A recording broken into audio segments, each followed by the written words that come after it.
So hello students, very good morning. मैं हूं प्रशांत Gautam. I hope आप सब स्वस्थ होंगे, मस्त होंगे और बढ़िया होंगे। तो चलिए आज हम जो है अपना टॉपिक स्टार्ट करते हैं। एक टॉपिक स्टार्ट करने से पहले एक आपको कुछ बधाइयाँ देने चाहते हैं कि आज की हमारी जो तारीख है वो 31/12/2025 है। मीन्स आज हम 2025 की पूर्णतः समाप्ति करेंगे और हम नए वर्ष में एंट्री करेंगे, मतलब नए वर्ष में प्रवेश करेंगे। तो आपको आने वाले नए वर्ष की हार्दिक शुभकामनाएं। All the best, thank you. तो अब हम जो है अपने टॉपिक पे बढ़ते हैं। तो हमने प्रीवियस लेक्चर में फ्यूचर टेंस का जो है इंट्रोगेटिव सेंटेंस हमने अध्ययन किया था। तो आज हम क्या करेंगे, फ्यूचर टेंस का जो फ्यूचर इंडेफिनिट टेंस है उसका जो है हम पढ़ेंगे। फ्यूचर इंडेफिनिट टेंस का इंट्रोगेटिव प्लस नेगेटिव सेंटेंस पढ़ेंगे। क्या पढ़ेंगे भैया? चौथा सेंटेंस हम पढ़ेंगे इंट्रोगेटिव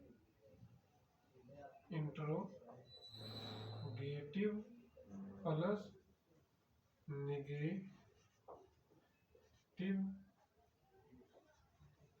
सेंटेंस। क्या पढ़ेंगे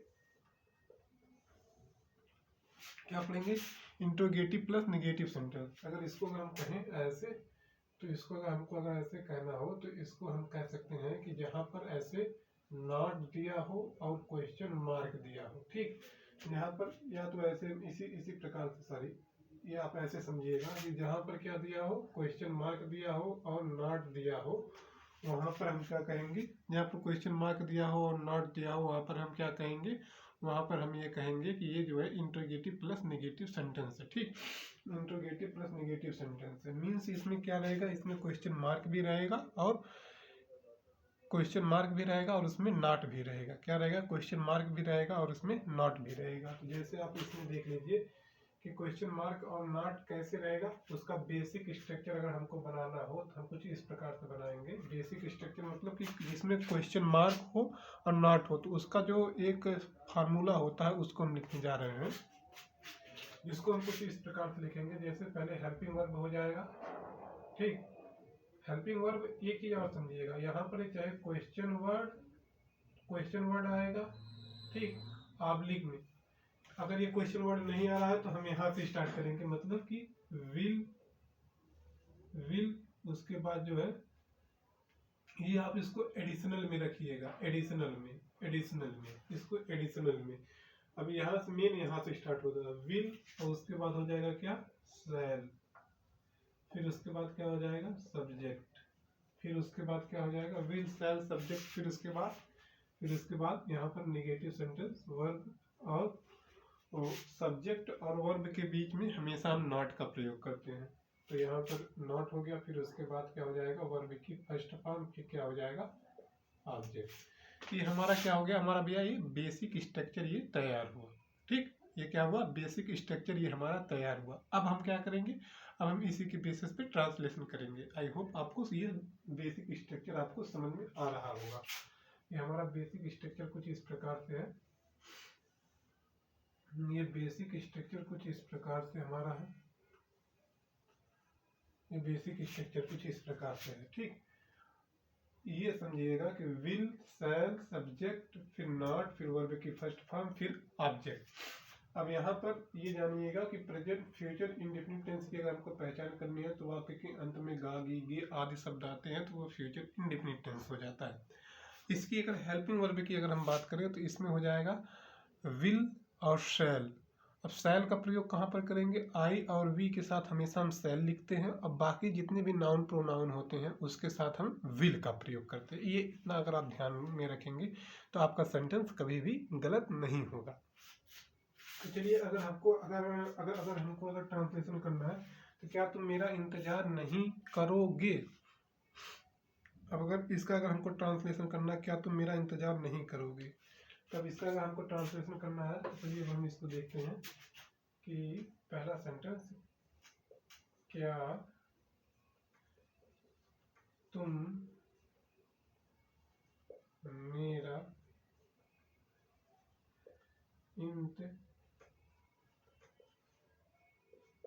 इंतजार नहीं करोगे, क्या तुम मेरा इंतजार नहीं करोगे। यहाँ पर क्या आ रहा है, यहाँ पर गागी आ रहा है, ठीक, यहाँ पर नहीं आ रहा है और यहाँ पर क्वेश्चन वर्ड आ रहा है। मीन्स ये हमारा जहाँ पर गागी आएगा वो क्या हो जाएगा, फ्यूचर इंडेफिनिट टेंस हो जाएगा, और नहीं और क्या आ जाएगा, मतलब इंट्रोगेटिव प्लस निगेटिव सेंटेंस हो जाएगा। आई होप ये सेंटेंस सही है, आपको समझ में आया होगा। अब चलिए अब हम इसका ट्रांसलेशन करते हैं। तब इसका ट्रांसलेशन करने के लिए अब हम क्या कहेंगे, इसको, क्या तुम मेरा इंतजार नहीं करोगे। अब इसका ट्रांसलेशन क्या होगा, अब क्या है, तो क्या के अंग्रेजी को तो हम तो पहले लिखते नहीं है, क्या के अंग्रेजी को हम तो पहले लिखते नहीं है, हमेशा आपको बताते आ रहे हैं। हम क्या करेंगे, हेल्पिंग वर्ब से स्टार्ट करेंगे। ये हेल्पिंग वर्ब सब्जेक्ट के अनुसार लगाएंगे, तुम है तो तुम के साथ यहाँ पर क्या प्रयोग हो रहा है, यू के साथ क्या प्रयोग हो रहा है, विल। तो यहाँ पर हम कैसे क्या लिखेंगे, विल के बाद क्या है, सब्जेक्ट, विल यू, ठीक। विल के बाद क्या हो जाएगा, विल के बाद सब्जेक्ट क्या हो जाएगा, विल यू, उसके बाद क्या हो जाएगा, विल यू, फिर क्या हो जाएगा, नॉट, विल यू नॉट, उसके बाद वर्ब की फर्स्ट फॉर्म का मतलब क्या हो जाएगा, वर्ब की फर्स्ट फॉर्म क्या है, यहाँ पर मेन वर्ब क्या है, इंतजार करना। तो इंतजार करने की अंग्रेजी क्या हो जाएगी, वेट। तो विल यू नॉट वेट, क्या आ जाएगा, विल यू नॉट वेट। अब इसके बाद ऑब्जेक्ट क्या होगा, अब हम प्रश्न करेंगे किसका इंतजार नहीं करोगे, तो इसमें उत्तर क्या आएगा, मेरा। तो मेरा यहाँ पर क्या हो जाएगा, ऑब्जेक्ट। तो यहाँ ऑब्जेक्ट सब्जेक्टिव फॉर्म मेरा का क्या हो जाएगा, आई, लेकिन ऑब्जेक्टिव फॉर्म क्या हो जाता है, मी। जब हम आपको पार्ट ऑफ स्पीच समझाएंगे, सिखाएंगे, पढ़ाएंगे तो आपको वहाँ पर अच्छे से बेटर अंडरस्टैंडिंग होगी। यहाँ पर क्या हो जाएगा, will you not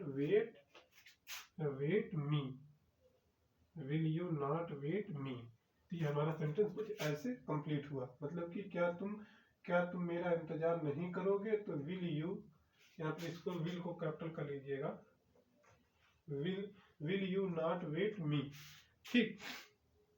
will you not wait मी, यहाँ पर करोगे, करना का मतलब यहाँ पर आपको समझ में आ रहा होगा, डू। तो यहाँ पर ये रहेगा इंतजार करना दोनों एक ही मतलब कि वर्ब का फॉर्म हो जा रहा है। इंतजार करना, दौड़ना, ये एक हो जाए, खाना। तो ऐसे जैसे आप ये समझिएगा कि कुछ ऐसे होते हैं कि जिसमें एक पर्टिकुलरली वर्ब जो है, वर्ब क्या है कि एक पर्टिकुलर एक वर्ड में हो जाता है, और किसी में दो वर्ड को मिलाकर वर्ब बनता है। जैसे इसमें इंतजार करना, ये क्या हो जाएगा, इंतजार कोई वर्ब नहीं है लेकिन करना वर्ब हो जाता है, ठीक। तो ये हमारा पहला सेंटेंस कंप्लीट हुआ। दूसरे सेंटेंस की अगर हम बात करें तो दूसरा सेंटेंस क्या हो जाएगा, क्या तुम घर नहीं जाओगे, क्या हो जाएगा, क्या तुम घर नहीं जाओगे, क्या तुम घर नहीं जाओगे। अब यहाँ पर देख लीजिए, यहाँ पर क्या भी आ रहा है, क्या है कि यहाँ पर क्या भी आ रहा है, क्योंकि यार माइक की थोड़ी प्रॉब्लम है। क्या तुम घर नहीं जाओगे, अब इसका अगर हमको ट्रांसलेशन करना रहेगा तो क्या तुम घर नहीं जाओगे, तो यहाँ पर देख लीजिए, क्या भी आ गया और नहीं भी आ गया, क्या भी आ गया और नहीं भी आ गया। क्या और नहीं मतलब क्या हो जाएगा, इंट्रोगेटिव प्लस नेगेटिव सेंटेंस हो जाएगा, अब हमको इसका ट्रांसलेशन करना होगा, कैसे करेंगे। यहाँ पर क्या नहीं जाओगे का मतलब हो जाएगा अंग्रेजी में गो। अब इसका अगर हमको ट्रांसलेशन करना हो तो यहाँ पर देख लीजिए, यू मतलब कि तुम है, तो तुम के साथ यहाँ पर क्या है, तो क्या की अंग्रेजी लिखते नहीं है, उससे पहले हम क्या करेंगे, उससे पहले हम लिखेंगे हेल्पिंग वर्ब क्या हो जाएगा, हेल्पिंग वर्ब यू के साथ हम क्या प्रयोग करेंगे, विल।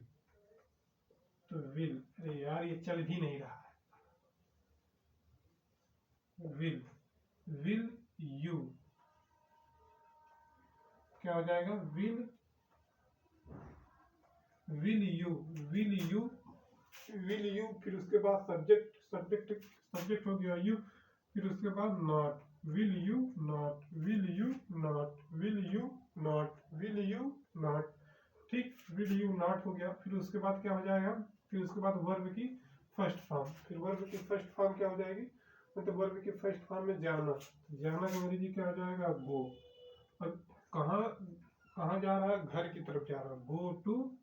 अब ऑब्जेक्ट क्या हो जाएगा, ऑब्जेक्ट हो जाएगा होम, गो टू होम। तो तीसरे सेंटेंस की अगर हम बात करें, तीसरा सेंटेंस क्या हो जाएगा, तुमने कितने पैसे नहीं लिए होंगे, क्या है कि तुमने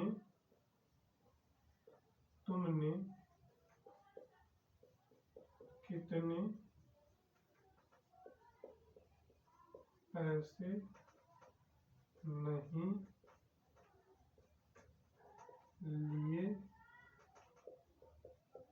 होंगे, तुमने कितने पैसे नहीं लिए होंगे। तो अब इसका अगर हमको देखना है तो यहाँ पर देख लीजिएगा, यहाँ पर गे आ गया, मतलब फ्यूचर इंडेफिनिट टेंस हो गया, नहीं आ गया, और कितने भी आ गया, ये दोनों सेंटेंस मिलाकर इंट्रोगेटिव प्लस नेगेटिव सेंटेंस बन जाता है। अब इसका अगर हमको ट्रांसलेशन करना हो तो हम कैसे लिखेंगे, यहाँ पर कितने, यहाँ पर काउंट किया जा रहा है, पैसे को काउंट किए मतलब पैसे को हम काउंट कर सकते हैं। तो उस दौरान क्या होगा, जब हम पैसे को जब हम पैसे को जब हम काउंट करेंगे तो उस दौरान हम हाउ मच नहीं हाउ मेनी लिखेंगे। तो how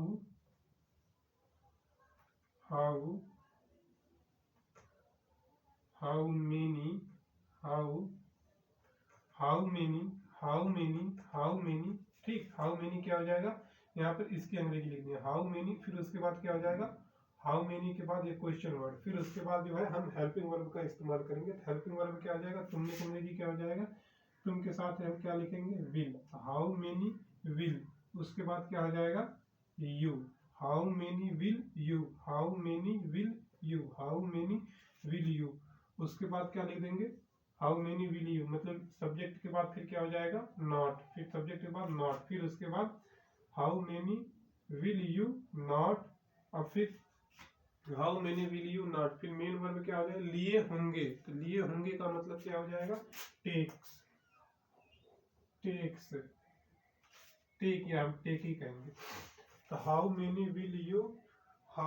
will you not takes money, object में क्या हो जाएगा, मनी, मनी क्या है, यहाँ पर हो जाएगा ऑब्जेक्ट, मनी क्या हो जाएगा, ऑब्जेक्ट। तो ये हमारा सेंटेंस कंप्लीट हुआ। अब चौथे सेंटेंस की ओर हम पढ़ते हैं।